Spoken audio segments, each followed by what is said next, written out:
রাত নামলেই পুরীর জগন্নাথ মন্দির এক অদ্ভুত রহস্যে ঠেকে যায়। শেষ আরতির পর যখন মন্দির বন্ধ করা হয় তখন ভেতরে ভয়ে কোনো ভক্তরা থাকতে চান না।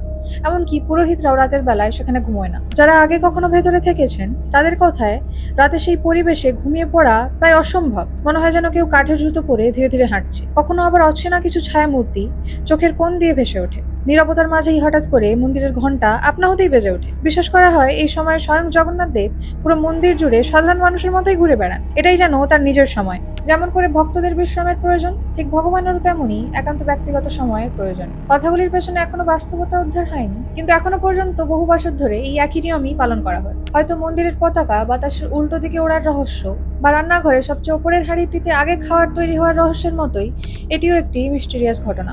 এটাও তেমনই এক অজানা রহস্য হয়েই রয়ে গেছে। পুরীর এই জগন্নাথ মন্দিরের চমৎকার নিয়ে কথা বললে হয়তো শেষই হবে না।